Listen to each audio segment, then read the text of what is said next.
Nothing quite as dull as the back of somebody's head in front of him. I said, yeah, Peter.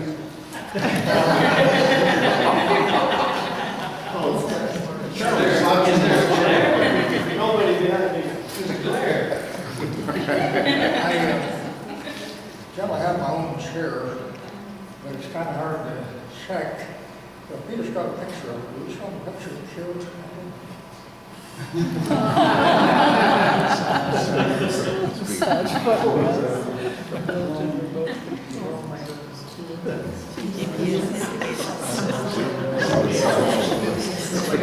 Children have already asked me what I want for Christmas, so I'm sending that to them.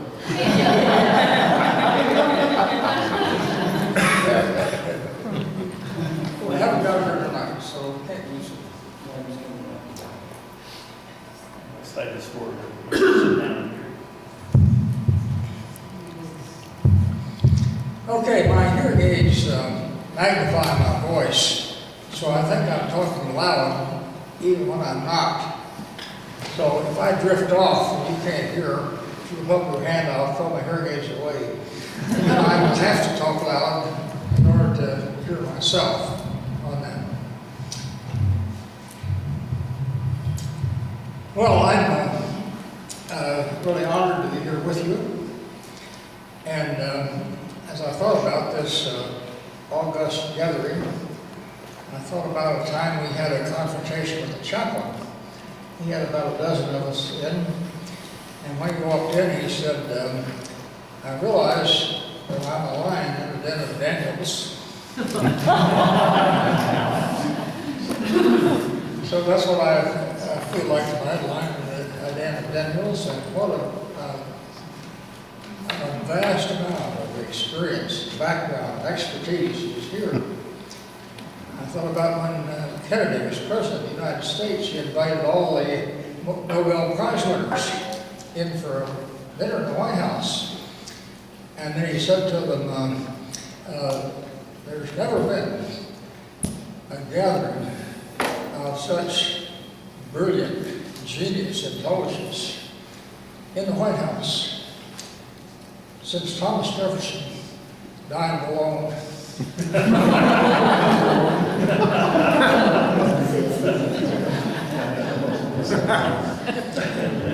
In question and answer sessions, they're a little bit hazardous, and it's good to have some rules. I'm not going to set the rules tonight, but I heard about the two men going to the ball game, and they thought it'd be more sporting if somebody bought both tickets. So they decided instead of flipping a coin, they would ask each of the questions. And the person that couldn't answer the other's question had to buy the tickets. But there was one ground rule. Is this close enough here? I just got to move it out of your way. Don't keep time on it. Okay, thank you, Peter. And the ground rule was that the person that asked the question had to know the answer. So they started out. And the first one said, how does a rabbit dig a hole without leaving any dirt?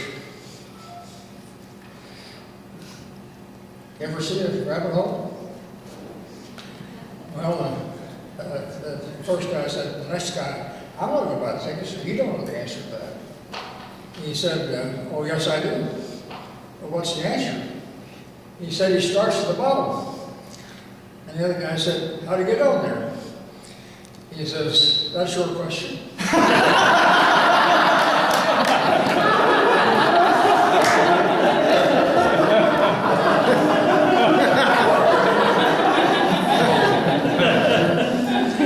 But there's no ground rules.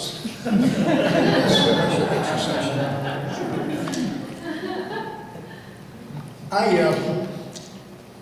have a privilege of meeting with hundreds of students every year. Big meetings and then mostly just sitting around. And they have lots of questions.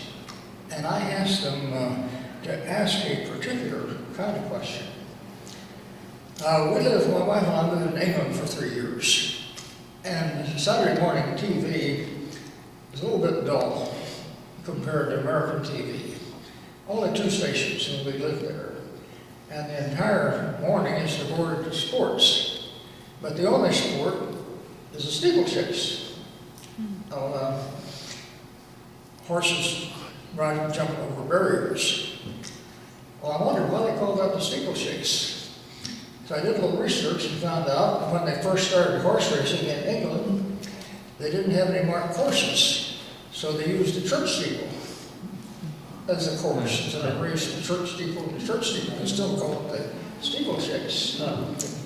But I noticed they had all areas, some of them go over beautifully. It was quite a job for the horse to jump over, put his hoofs in, and then recover so he could start out. But occasionally the horse decided he couldn't make it, so he digs in his hoofs and the rider goes right over. But what I noticed, he doesn't walk the horse around. He takes him back to the 2-footer. Start over again. Well, it seems to me in everybody's life, and I'm particularly used to talking to students, come to a barrier, didn't know how to get over it, walked around as though it didn't exist. And it haunts us the rest of our life. But everybody has a few of those. So I asked the students to ask me questions about life issues. What are the barriers you haven't gotten across? And they can be personal, they can be biblical, they can be intellectual. Just what is the problem? Now, what's behind that? I won't go into much detail, but I knew an Air Force colonel at the Air Force Academy. His job was to revolutionize the learning process. So I met with him and I'd ask him, how's it going? Not so good. What's the problem? He said, nobody knows what the learning process is. How do you computerize it? And I said, well, with all the money and time you spent on this, you must have some clue. He said, well, we have one clue. He said, we think it is related to curiosity. And he was right. That growth is the result of finding an answer to some question you're interested in. That's the process. Now, I just will add that he told me a story. They took an engineering textbook, reduced it to questions and answers, and then put the answers on the screen. So the cadet sat in his room and learned that course in his computer. And he could complete it in 20% of the time that it took if he went to class and listened to lectures. Well, the secret is that every individual has a different curiosity sequence. So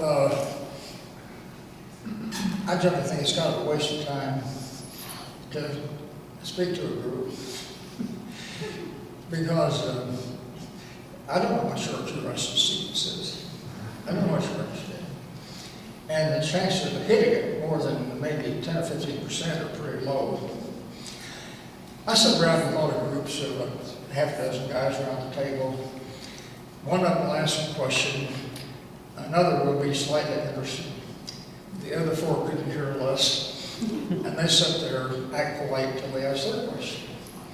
So unless there's interest, unless there's curiosity, there's no progress. So I prefer more and more no agenda sessions, just question and answers. Now I don't know all the answers, but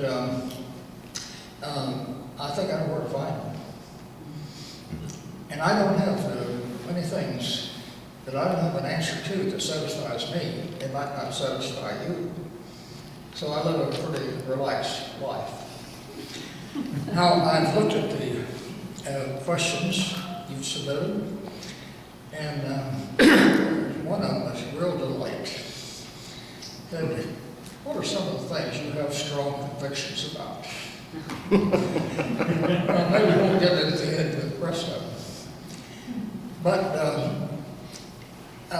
I'm just going to mention a couple of things. There were 3 questions in here that dealt with personal life and vitality. I'm going to cover those. But I hoped there would be some questions in here, such as, what's the biggest thing God is doing in the world today? And are the Navigators involved?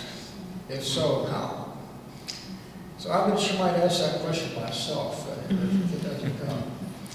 But that's the kind of questions I like to hear. Not philosophical, not about sports. Maybe a little bit about history, but not too much about history. I want to hear about things that are changing the world. What's the biggest thing God's doing? How are we involved? Are we on track? Are we involved? So I'll give you an opportunity to think twice. And if you want to raise it to that level, well, we can talk about that a little bit. Okay, where to go from there?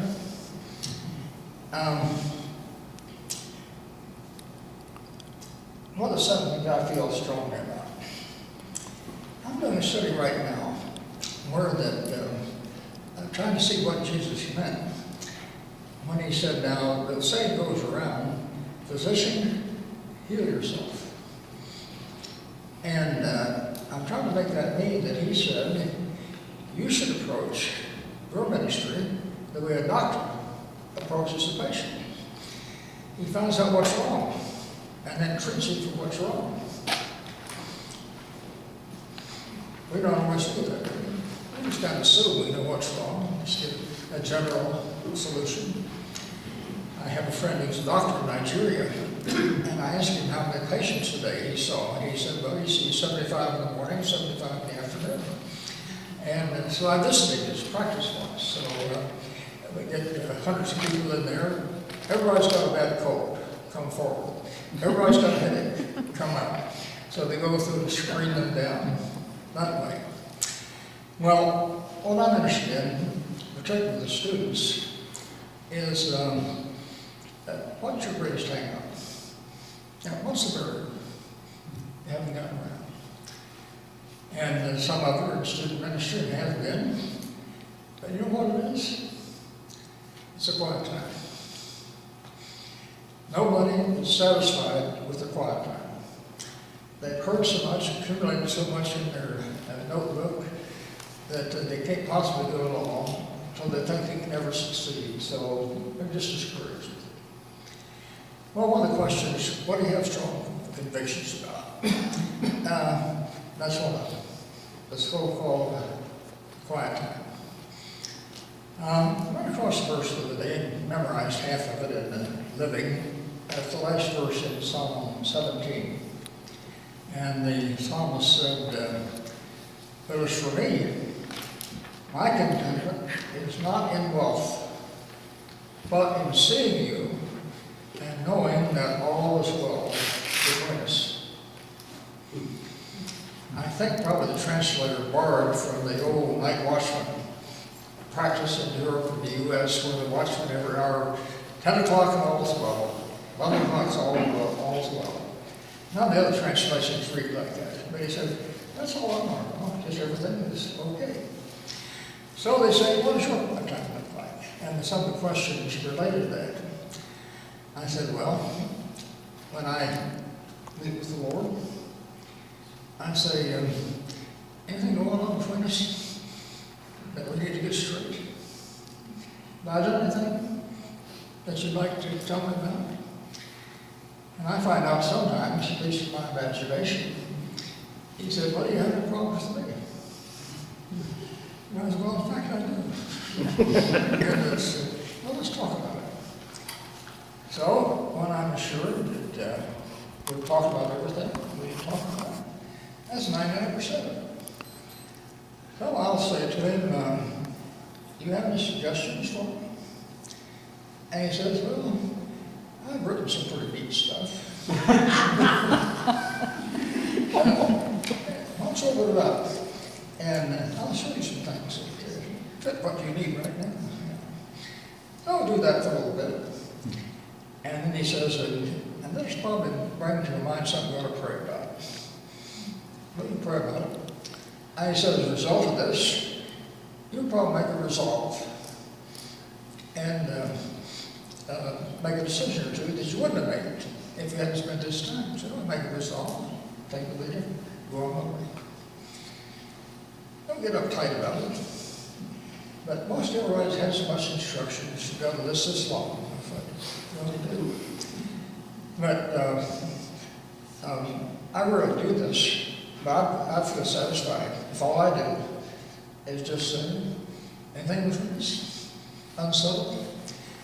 I wish Psalm 39 had added a little bit more, where he said, search me, O God, know my heart, try me, know my thoughts, see if there be any wicked way in me.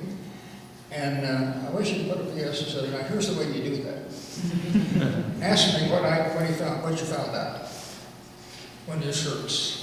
Well, that's what you're supposed to find out. I know you've done this. How can I give you one example? I wish they read a book by Avery Willis. By the way, it's put out on Nav Press. He was a disciple of my Skip Gray.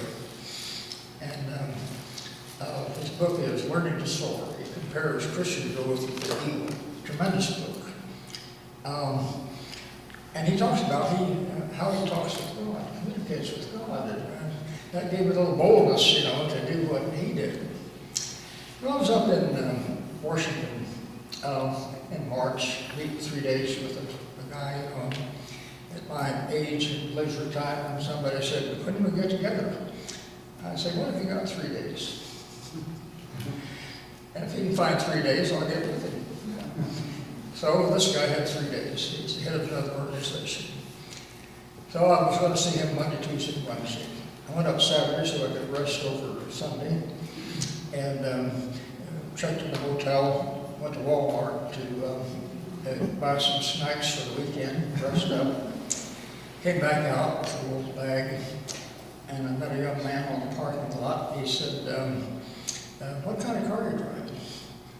I said, well, I really don't know. I've got it from Hertz. I didn't pay attention to what kind it is, but where it's parked. And he said, well, show me. And I went, yeah, that's it. I said, what is it? Kind of dark on the lot. He said, well, I heard a crash. And I went down there and saw where somebody caved in the rear of your car there. And he said, I didn't see anybody around, so I wrote out the person's license number and my phone number so I could do witness. And he said, I gave it to the clerk at Walmart, and you can probably find it in there. And he said, no, I'll show you what it is. I'll take you in. So I've got the cash register tape that he wrote down, his name and phone number, and all the details of the dent. So, come back to the motel, talking to the Lord, and he said, anything we need something? I said, yeah, like there is. I'm tired. I'm looking forward to resting up, and there are 200 spaces on that Walmart, and you let this woman come in there. Space all over the place. Come in, pull in, and came in my rear end. That's a problem. I'm afraid about it. And I'll tell you what I think he said. He said, who's got the problem? You or me? You have. He said, you're the problem. He said, I've been keeping my eye on that young man for months. You go around every place bragging about you're available all the time. He said, it wasn't easy to set that up. And you were so concerned about that dumb dent and offenders that you missed the point. You got to go back. You got to start over. You got to find it. So I just slept over that night because next morning I had to get up and turn in the car, fill out the papers, report to police, and all that. So I wanted to stay late. I went out, didn't sleep very well, went out, looked at the rear, and there was no mark of any kind. Not even the dirt, not even a mark in the dirt. And I said, I didn't know that God had an angel crew that would repair dents. But I think I learned something from the computer. You know, it doesn't work. You can always restore to the last time it worked. So God controls the atoms. I think he saw what happened. He just said, atoms, report back to what it was 2 hours ago. That's having truth there. So, nice 3 days. Every time I parked the car, I walked around, looked, and come back down the slope. So I called the young man on the phone. And I said, now, did you say there was a big dent in the floor in the back of the car? And he said, yes. And he said, the reason I went over there was I heard the sound when they hit. I said, what would you say if I told you that Sunday morning there was no dent in that car? I'd say you're crazy. And I'm in touch with him. I think God's got his eye on him. Well, the question, how do you keep fresh? That's some of the questions in here. That's the main thing I do to keep fresh. And just several times a day. Anything between us. But needs something. And that's 99% of it, I think. Try sometime in a hurry. Middle work, maybe that's the important thing to happen. I think that's all I've got to say about it. Now, there's several questions on scripture memory. And I'll tell you what I think about that, because that was asked the question, what are your convictions? I noticed you got a session on Christian scripture memory review tomorrow. At the recent collegiate conference, they had a session on scripture memory. And Terry White's wife's sister was conducting it. So she got with me to ask some questions. So I said, are you working on the assumption that the expectation is that NAV staff will memorize and review new verses all their life? She said, yes. I can't buy that assumption. Everything started off on a wrong assumption. Well, she said, what do I believe? What do I believe? I said, well, I believe there are 4 stages. Now, the purpose of scripture memory is not scripture memory. It is Bible saturation. That's what God's looking for, is Bible saturation. So I feel that a new Christian need to ram certain verses down his throat. And he may memorize whether like it or not, because there's certain tools that he needs. And then pretty soon, we run across verses, I gotta have that. So he starts the list.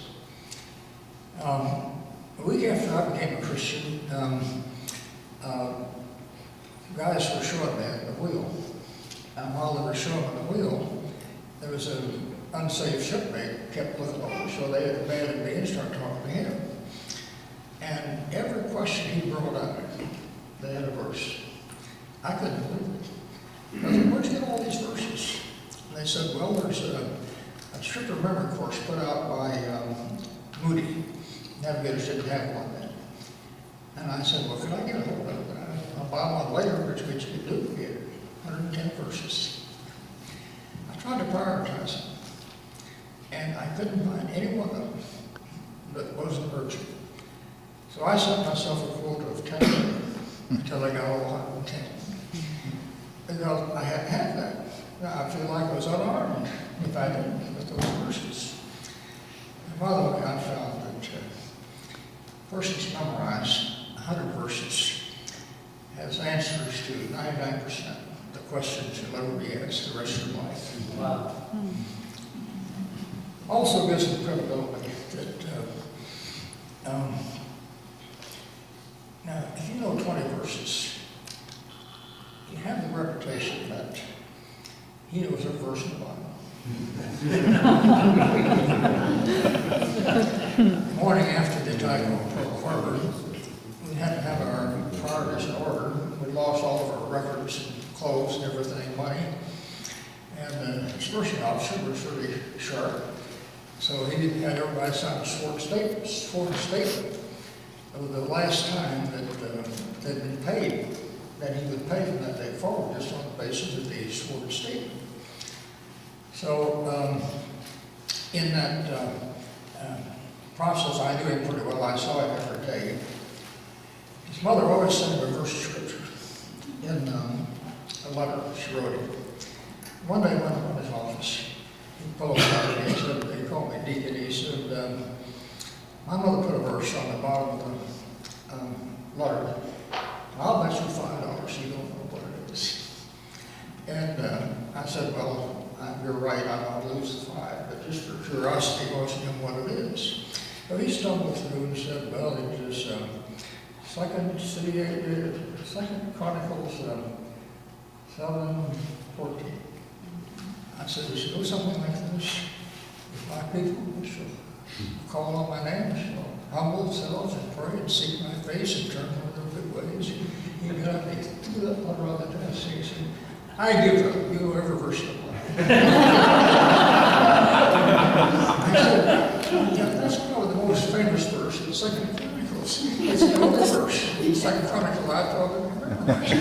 Tell me that. Well, there's certain verses you have to have. Then I think the third stage is you build up a database of verses you have to have. And then, building out that database, got this from Dr. Jack Mitchell, who used to be one of our main conference speakers. He told me once about one of our staff. He said, he knows 4,000 verses from memory, but he don't know anything about the Bible. So whenever a navigator would put a verse to him, he'd say, what's the verse before and after? Well, then the fourth stage is learning what's before and after. Well, I think since in my opinion, the idea is Bible saturation. That memory is a part of it, but it isn't the major. So I try to review and keep sharp the verses that I'm studying and teaching on.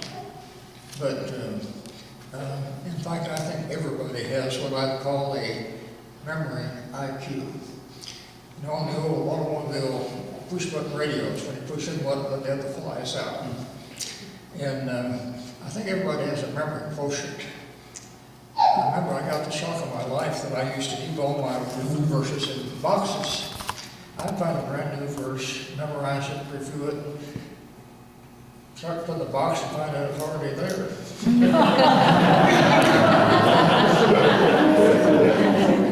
One time, my brand new verse was number 5 or 4 of that same verse in the box.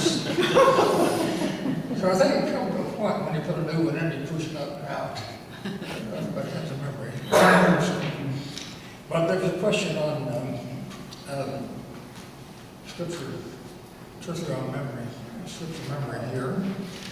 And that's the only thought I have on how to keep a lot fresh when it's a fresh experience. Several times a day. And then please. You got any problem with me? Do you mind if I tell you a problem like that with you? Isn't that the whole purpose? I was with a couple down at the military base a few months ago, and we were really having a wife fix breakfast. We sat around breakfast, got some real deep things.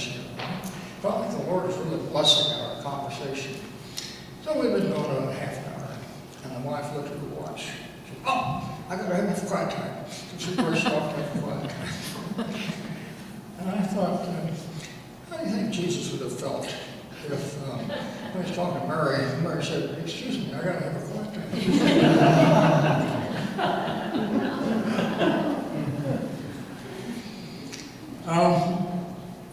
Did I open the door for you to ask a question?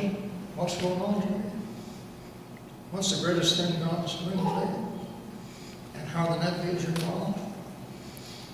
Anybody understand that? Yeah.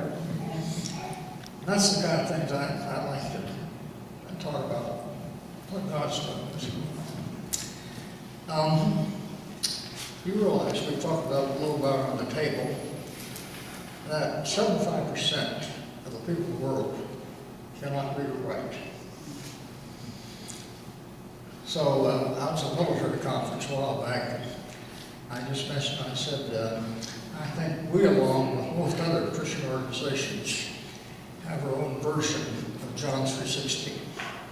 And it is, God so loved the world, no, cancel it. God so loved those in the world who could read and write that he gave his only begotten Son. That's where effort goes in those who read and write. Jesus was a master teacher, but only 6% of his audience during his lifetime could read or write. It's being discovered that the methods used with those who can't read or write work better with those that can read and write than they do with the better known methods. Okay, I want to expand on that a little bit. The greatest tidal wave of evangelism may be tsunami portions is starting to build among the people that can't read or write. Because they can't read or write doesn't mean they don't have a high IQ. That's the first thing to dismiss. In fact, because they can't review, their memories are sharper than people that can read or write. And because they don't have a cultural setting for what they're reading, they invent their own. So they not only memorize, and in Asia, they're studying Bible stories, people can't read or write, used to dramatize, and it's really worship too. Well, we have a staff, been working at this for 10 years. And of course, the secret is storytelling. That's what Jesus did. Chuck Brown. I call him the rising star in the Navigators. He's a guy that was the chief editor of the Design for Discipleship. But now he's putting Bible stories together with the same portions of the Bible. And all the Navigators teach through storytelling rather than through the printed page. The Navigator Design for Discipleship series sold 8 million copies. But there's practically no market for it today. That's not the way to use it today. But the way Chuck's putting it together is the way to do it. Paul Usher, a Jesus film, probably the biggest thrust there's ever been in the world's history. More than 1 million people heard it. And what he's done? He resigned. Turned that over to somebody else because he sees storytelling to those who can't read or write as being a better opportunity to affect the world than the Jesus film, which depends on a certain degree of literacy in that. Well, just one story that you may have some questions about this. Nigeria. Well, there's about 10 organizations that are beginning to major in this. And our overseas staff is way ahead of the U.S. staff. Our African director wants Chuck to give seminars on storytelling to every staff member in Africa. He's doing it in Asia also. And I meet with some of the people in Navigators. I was talking to Dave Mead the other day, and he said, "Do you have any thoughts about how we can help the military mission?" I said, "Yeah. Be sure every wife has been exposed to how to tell stories in the Bible." Sent me an email and says, "Give me his email. It's in touch with here." Well, one of the people over in Nigeria that took this course in how to tell a Bible story, going home after half a day's instruction, and sat next to him once a morning, told the story of Mary and Martha. And she said, "You mean Jesus would teach a woman Yeah. You mean he would interact with Martha like a human being? Yeah. That's what I'm going to call. And within the next few weeks, she had led 40 Muslim women to Christ. And all she knows is the story of Mary and Martha. Wow. Well, I predict this is the next tidal wave of evangelism because 75% of people are out there. And I'm glad that we got a guy like Chuck, who's a real genius, that's spearheading. And he's already showing up at a few Navigator conferences, and he's going to have seminars in headquarters today. But a woman are better storytellers than men. They have a greater interest. So I think it's going to provide a whole new dimension. I know a couple in Morocco, and he actually is a dentist, a missionary dentist. He said his wife can get 25 or 30 Muslim women together anytime to talk about Jesus. They love Jesus when they find out he's a woman's champion. But most of them can only communicate through storytelling. You know, can't read and write. So as I think over this, the invention of reading and writing may be a hindrance to the gospel. Well, it would help, because there are techniques that work better than printed.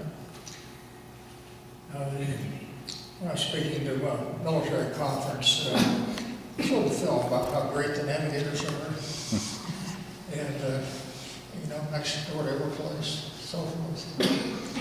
I said, you know, 75% of the world's population not even on the radar screen. As of tonight, it's about 8:20. There are 224,000 more people on Earth than there were last night at this time. Every 24 hours, the world's population is growing by 222,000. We have a backlog of 4 billion that haven't been reached. Right now, the world population increased at a rate of 4.4 per second. The death rate is 1.7. So you can see what the increase amounts to, nearly a quarter billion a day. So that's what I'm interested in is, what's the biggest thing God's doing today? Are we involved? And can we get more involved? Chuck Broughton says there are 500 stories in the Bible. A mature Christian probably knows about 50 of them. But I think he says 80% of the Bible is storytelling. And 500 stories. Well, I know we might have some comment or question. How many stories in the Bible? You just said how many stories? How many stories in the Bible did you just say? 500. Chuck says, And a mature Christian, you said, knows how many? will you help me on this? A mature Christian knows how many? 15. 50. Could tell, you know, without, with the right detail. Now, in these training courses, they teach the people how to use gestures, body language, inflection, you know, so they're real orators. And of course, they memorized the story pretty well. They repeat it verbatim. But Jim, I don't know, check up on that. I don't know, I know if it's or not, that I could sit down and tell without reviewing and preparing an outline on. Is there any correlation between Jesus always telling parables and the storytelling? Is that? Yeah, that's considered storytelling. And, Yeah. but he was talking to people, 94% who couldn't read or write.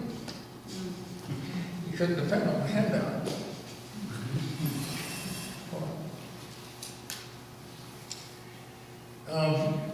Chuck's got some interesting statistics that 80% of the college graduates never read another book in their lives after they get out of college.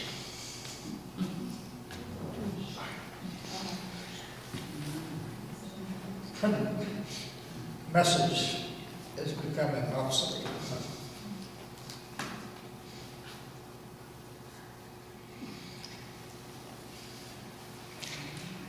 Well, Jay, should I review these questions, or could we get some other ones, or where do we go from here?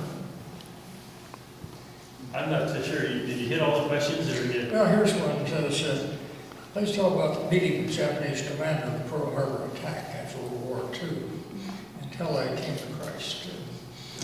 Yeah, Pearl Harbor's always an interesting story.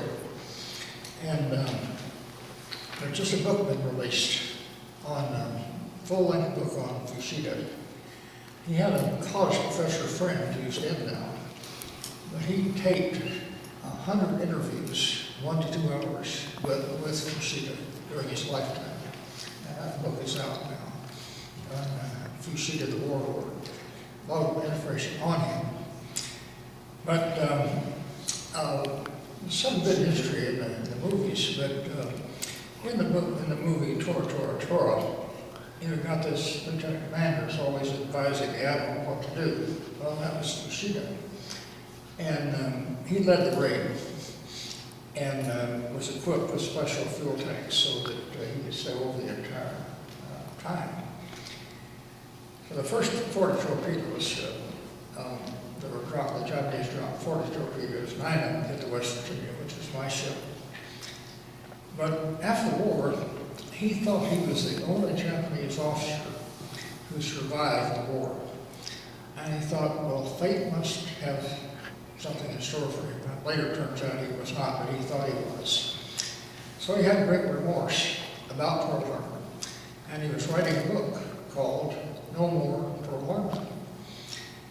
But he said, where do you get the resources that tame the primitive instincts in man? And he didn't know, so he couldn't write the book. And discovered. Then General MacArthur called him in to consult with him one day. And when he got off the Tokyo railway station, an American missionary, then Wagner gave him a tract. And this tract was about DeShazer. I'm not new changes with the word now, but he's got several websites. Just look it up, DeShazer, DESHACER, learn all about it. He was General Doolittle's raiders, shot down, captured by a Japanese POW during World War II. While he was a POW, he asked for a Bible. The Japanese gave him a New Testament. He read it, became a Christian. And went to Bible school, bought a school Bible, went back to Japan as a missionary. So this tract that Van Wagner gave him was about the Shazer. And he said, well, now his life was changed by the Bible. I'll get him a Bible. Maybe that is the secret of where this restraint. So Van Wagner got him a Bible. And he became a Christian out of that. And incidentally, he and the Shazer linked up as evangelists in the high school. And I read one account where a reporter asked him, they said, MacArthur asked for 1,000,000 Bibles and 1,000 missionaries immediately after he became military governor. Yet you know all about this. And he never even got the, they got E1, 1,000 missionaries or the 1,000,000 testaments. But he opened up everything in the high schools. So DeShazer, and you probably knew DeShazer. I met him. He was there the same time you were. Yeah, he was finishing up. Well, they go to high schools and preach the gospel and ask for decisions. So reporters thought this was quite a story, so he followed them. And one day he asked one of the two of them, which one, he said, do you know how many people, how many high schoolers have raised their hand to do whatever you want them to do? And I said, we have no idea. He said, I've kept count. The last 6 months, 60,000 high school students. That's where, for Dick, that's what Jake told us. So after he became a Christian, he joined a police captain in Chicago in youth work. They were going to use him because he was well known as a publicity figure. So when he come through Colorado Springs, we put him out in the castle at room 303. So if you shoot it, spent several nights and years at the castle in that area. I met him a couple times and told him the ship I was on. He shook his head, and my wife went up to him and said, as a Christian, why, I can forgive. I didn't take the lead in that. She took the lead in that. But he turned out to be not only a retired Navy captain, but a Christian statesman in Japan and all over the world. He spoke, gave his testimony all over the world after that. Excuse me, this was Fujita? Yes. That stayed in the castle? Yeah. Oh, I didn't know that. Now, we didn't publicize that a lot. When he came to Pearl Harbor, he asked permission to lay a wreath on the Arizona. It got in the paper, you know, Oahu is 90% Japanese, and they had to put a guard around it. Get off the island. You know, the American Japanese were very unhappy with it.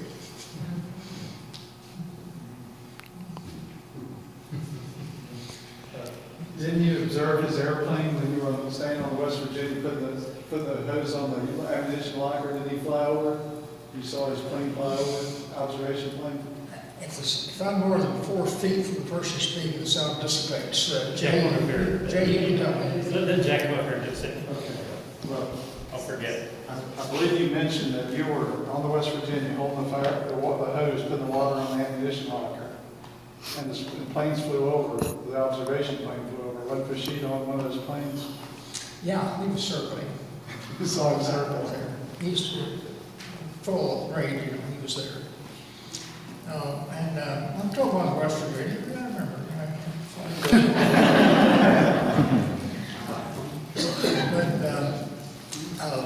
I mentioned a 9 of 40 torpedo shot hit my ship, and 12 holes 140 feet long in the side, sank immediately.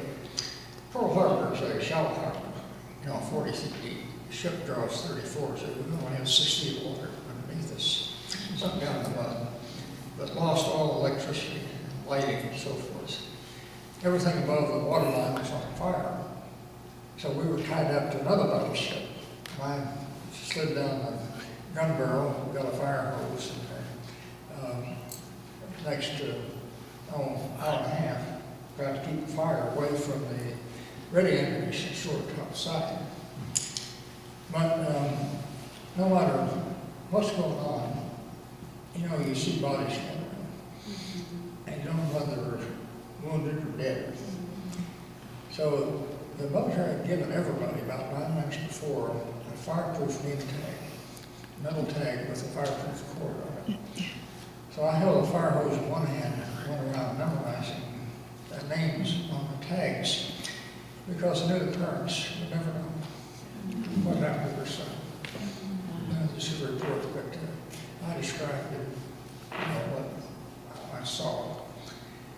So there were hundreds of people burned, and the hospital set up a burn board. In the afternoon, that's what I did. They walked up and down with a notebook. Most of the people in suspension died that night. And I said, can you give me your parents' name and address and dictate a paragraph? I'll have it to them. So I spent all my afternoon just collecting letters from these guys and burn board. Wasn't much else we could do, you know, once the fire was out on the ship.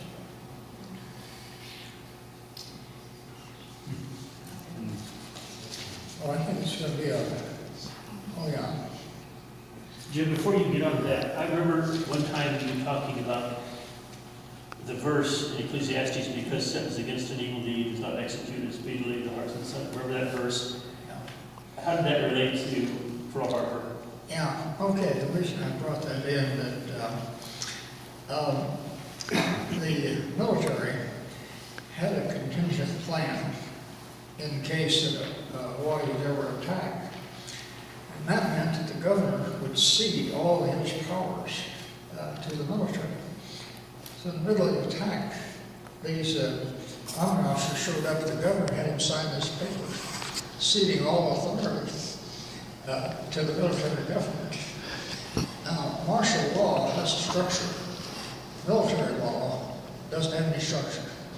And in military law, there's only one prohibition, and that is you can't issue out cruel or unusual punishment. That's the only restriction. So they declared military law. Well, the military took over and ran it just like they did in the military. So a few days after we were there, guy murdered his wife. So they brought him the next morning, took him to trial. That afternoon, he started serving a life sentence, cracking rocks. That's the way the military does justice. And crime totally disappeared. On the island. So that's the verse of Ecclesiastes, when there's not swift judgment, evil grows. But that was amazing, that how crime, the military didn't do anything.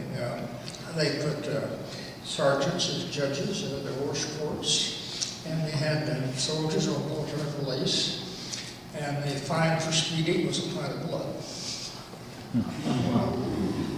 It's pretty taken out, I didn't do it. So, the question is, in Psalm 101, people say, what it's going to be like in the morning. And there's a verse you have to stress it a little bit, but it says there will be justice every morning. And I think that's interpreted meaning that any crime that's committed, there'll still be sinners, I think. Justice will be done that day, every morning. Like it was in, I think that's a relationship with God. Jim, can you share your thoughts on how God used that in the Navigators?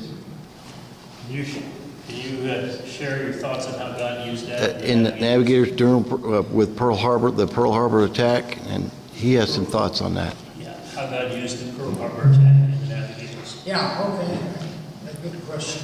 But, the Navigators were concentrated on the battleship West Virginia, about 120 we had, and on the other battleships. In Acts 4, well, in Acts 1:8, you remember that Christ said you're to be witnesses in Judea, Samaria, and the uttermost parts. Well, it didn't happen. So in Acts 8:4, it talks about the persecution. And so then they went out. After that, so all these guys on the battleships spread out the whole fleet. The survivors all got on their ships. So what couldn't be done in peacetime, when we were all congregated in groups, all of a sudden, well, scattered every place. The night after the attack, there were about 4,000 sailors that went around without a ship. And so they just sent out word to all the other ships. By the way, there were 147 ships in port that morning, including the small ones. 20 were damaged. The majority weren't even touched. So they said, who do you need? And so they found a list of who you need. So these guys would sign up so they could have a home, some clothes, something to eat. So any ship that had a need, there was somebody there. Well, most of our guys got a new ship, which they wouldn't have done without the war. Now, if you've read Roy Robertson's books, you know that the four great missionary movements in history, and one is following, the biggest, following World War II. Two things happened. There were a lot of guys got built up in the faith. And then there was a lot of people who got world vision. And some of the big missionary organizations like Forest Gospel Broadcasting and the Amphibious Seminary were organized by ex-servicemen. We got a vision all over the world. These guys got a vision for the need. So Navigators got in on that. So that was the way we benefits through building up a lot of people. In fact, I'd say the first 10 years that I had traveled after the war, I always met somebody. mostly preachers. She said, I'm here because of the Navigators. Nelson Drummond made a trip shortly after the war, just in Bible schools and Christian schools, and ran across 400 people, he said, that had come to Christ through the Navigators and built up who were in training for full-time service. It was just in the months after the war, after they got out. So God never lets anything go to waste.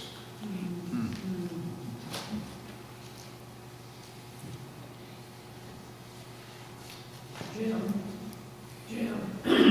you said you had how many navigators on the West Virginia before the attack? About 120. And how many of them died? I was in a position where I got the death certificates for everybody died. And I went through there. I remember I was first thinking, how many of these people did I know of the 110 that were there?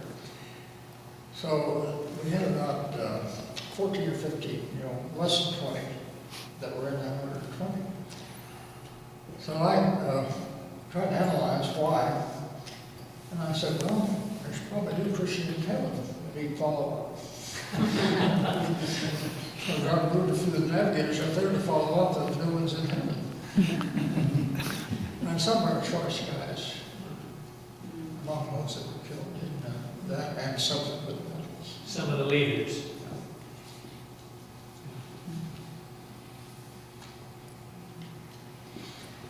I have a question. How long was it for Marina before she heard that you were okay? I remember the story how all the wives had to leave, but how long did it take for her? Well, because you have to ship most everything into Hawaii, food, everything, and don't grow anything except pineapples out there. Anybody that wasn't involved in the war effort had to go immediately. So she left Christmas Day after the attack. And we weren't together again for a year and a half. But both of us had a good ministry. She went back and started a prison ministry and started some of the ministries that Christian Prison Fellowship took over. But we had no blackout plans. And at night, the only place you could go was in the air raid shelters. So we had Bible studies in the air raid shelters every night for 6 months.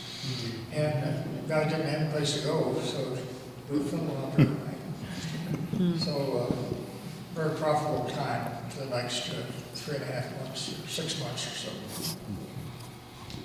We both were busy. Of course, she was a war hero and donated blood, the next day. So they used her in the war bond promotion.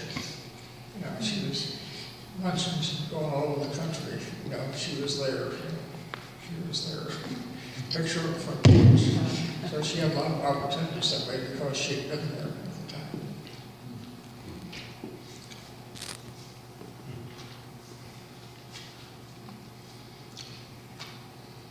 Well, Jay, I think I anticipate being like that these are answering people, not question people. Well, you've got an hour now, so maybe it's time to wrap it up. I don't know. We'll have another time tomorrow night, so.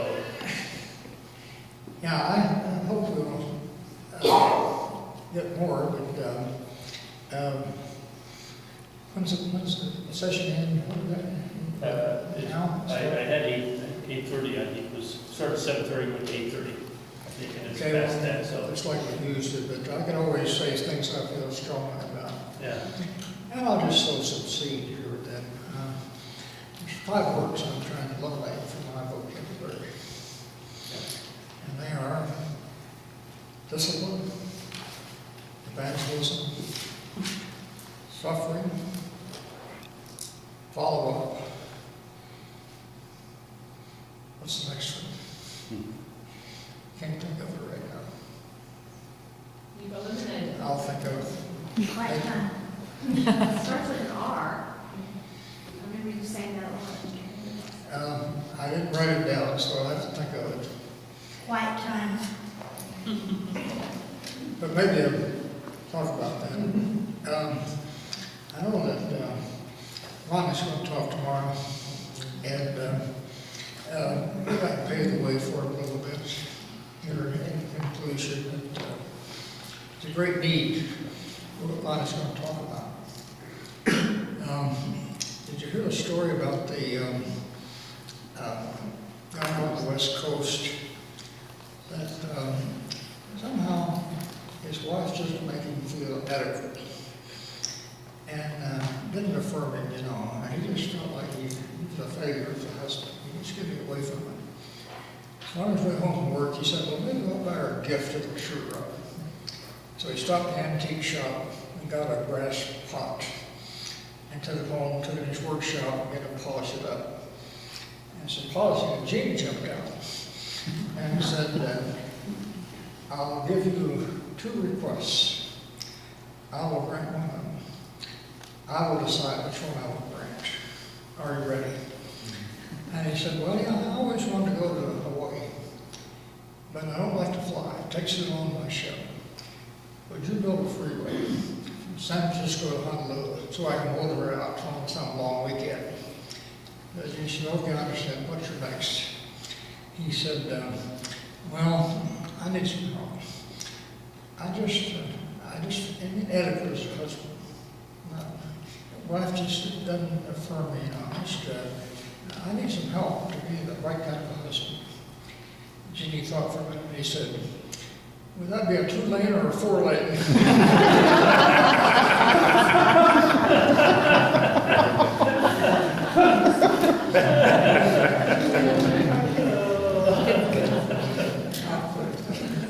Unless you want one more to reinforce him, or that this senior citizen had a lot of time and money in his hands.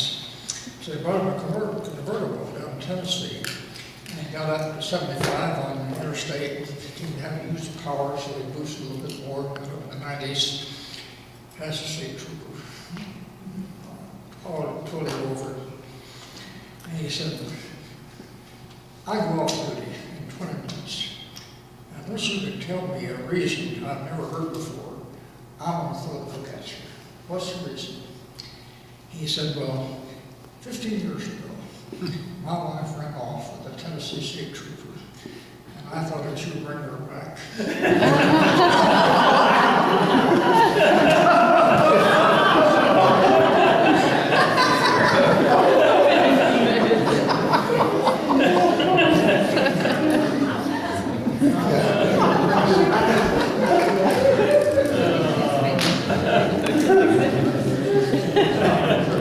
Well, with that, we're just going to be back again tomorrow night.